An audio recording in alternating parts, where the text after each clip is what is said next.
শিক্ষামন্ত্রী ব্রাত্য বসুর উপস্থিতিতে অনশন ভঙ্গ করলেন এবং মহামিছিল করলেন তমলুকে। বাংলা টিভি, বাংলার প্রতিচ্ছবি। 6ই মে সোমবার পূর্ব মেদিনীপুরের তমলুকে চাকরিহারাদের একাংশ শিক্ষক শিক্ষিকারা 170 ঘণ্টা অনশনে ছিলেন। পশ্চিমবঙ্গ তৃণমূল প্রাথমিক ও মাধ্যমিক শিক্ষক সমিতির অনশন মঞ্চে উপস্থিত ছিলেন শিক্ষামন্ত্রী ব্রাত্য বসু। যাহারা এই অনুষ্ঠান মঞ্চে অনশন করছিলেন 170 ঘণ্টা ধরে, তাদের আজকে অনশন ভঙ্গ করলেন এবং নিজের হাতে তাদের খাওয়ালেন মন্ত্রী। অনশন ভঙ্গের পরে তৃণমূল কংগ্রেসের প্রার্থী দেবাংশু ভট্টাচার্যের ভোট প্রচারে এক মহামিছিল করলেন সকলকে নিয়ে তমলুক শহরে। মঞ্চে এবং মিছিলে উপস্থিত ছিলেন শিক্ষামন্ত্রী ব্রাত্য বসু, মন্ত্রী বিপ্লব রায় চৌধুরী, প্রাক্তন মন্ত্রী তথা তমলুকের বিধায়ক সৌমেন মহাপাত্র, প্রাক্তন মন্ত্রী রাজীব বন্দ্যোপাধ্যায় সহ তৃণমূলের একাধিক নেতৃত্বরা ও চাকরিহারাদের বেশ কিছু শিক্ষক শিক্ষিকা। তিনি বলেন, মাননীয় মুখ্যমন্ত্রী মমতা বন্দ্যোপাধ্যায় সাধারণ মানুষের পাশে থাকেন, মেহনতি মানুষের পাশে থাকেন, লড়াইয়ের পাশে থাকেন। এক বছর ধরে মাননীয় মুখ্যমন্ত্রী কোটি কোটি টাকা ব্যয়ে মানুষের জন্য কাজ করে গেছেন, এমনকি মিড ডে মিলের সম্বন্টন করেছেন, শিক্ষক শিক্ষিকাদের পাশে থেকেছেন। এসএসসি ও বোর্ডের তরফ থেকে বারবার বলা হয়, আপনারা আপনাদের তালিকা জমা করুন, এবং সিবিআইকেও তালিকা জমা করতে বলা হয় এবং তাতে প্রমাণিত হয় উভয়ই সমান এবং তারা সঠিক তালিকা জমা দিয়েছেন, যোগ্যতার প্রমাণ দিয়েছেন। কিন্তু ৫,০০০-এর জন্য ২-৬,০০০-এর প্যানেল যে বাতিল হয়েছে তার জন্য মুখ্যমন্ত্রী সুপ্রিম কোর্টে গেছেন এবং সেখানে তিনি লড়ার চেষ্টা করছেন, সাধারণ শিক্ষক শিক্ষিকাদের পাশে থাকার চেষ্টা করছেন এবং যোগ্যতার ভিত্তিতে একদিন সুপ্রিম কোর্ট থেকে আজ বা কাল হোক আইনি রিলিজ ফিরে পাবেন এবং এই সরকারের হাত দিয়ে শিক্ষক শিক্ষিকাদের হাতে তুলে দেওয়া হবে, এই আশ্বাস দেন মঞ্চে দাঁড়িয়ে মাননীয় শিক্ষামন্ত্রী ব্রাত্য বসু। তিনি মঞ্চে দাঁড়িয়ে কৃতজ্ঞতা জানান আজকের এই মহামিছিলে এবং মঞ্চে এত শিক্ষক শিক্ষিকা উপস্থিত থাকার জন্য এবং সহযোগিতা করার জন্য।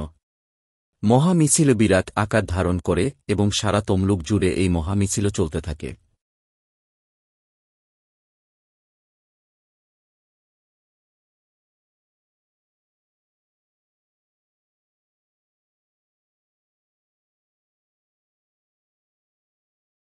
ইডি, ইনকাম ট্যাক্স, এনআইএ এবং আমাদের দল, আপনারা জানেন আমাদের দল সেই অর্থে সত্যিই এলিট দল নয়।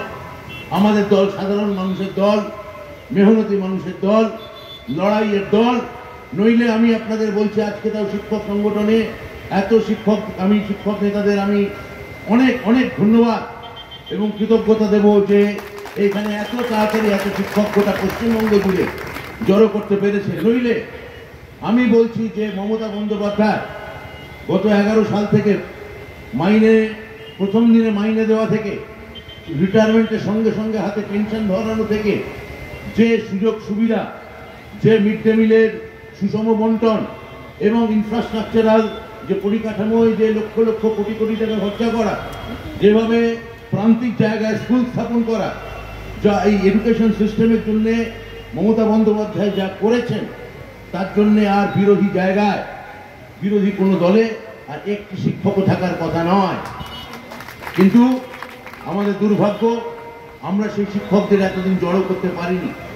আমরা আজকে পেরেছি এবং তাদের সবাইকে নিয়ে আমরা একটা কথা বলবো, একটু পরেই এখানে মহামিছিল বেরোবে।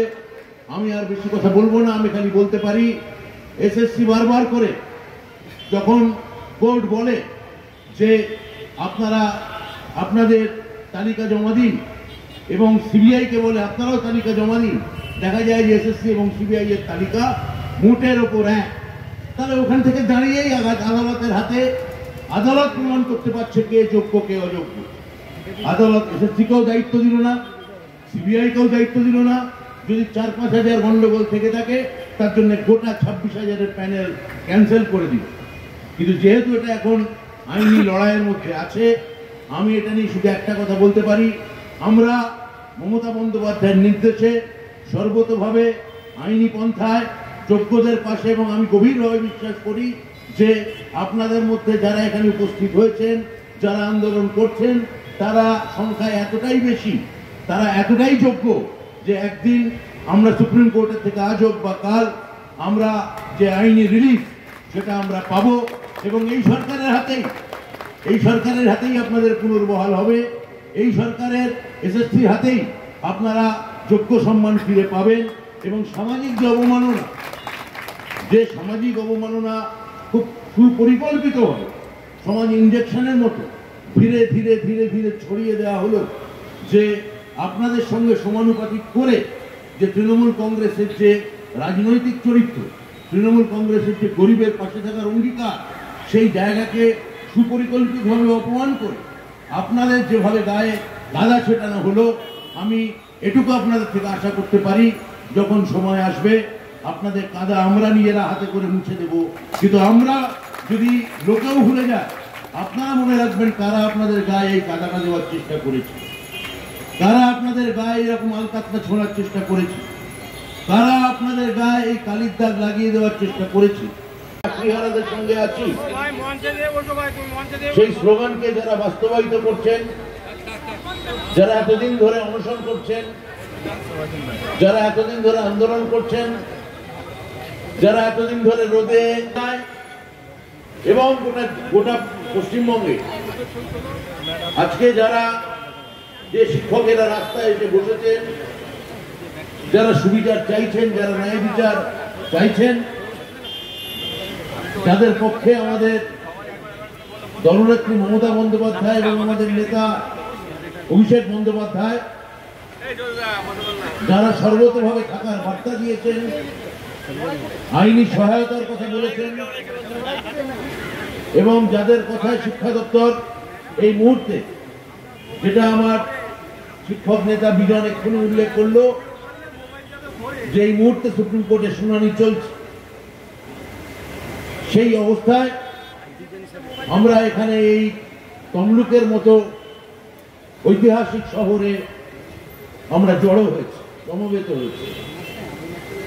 এই সেই সমুদ্রের ধার, উৎকলবাসী এবং বাংলাভাষীর মধ্যে যোগাযোগ স্থাপনকারী এই ঐতিহাসিক বন্দর তাম্রলিপ্ত তথা তমলুক, যে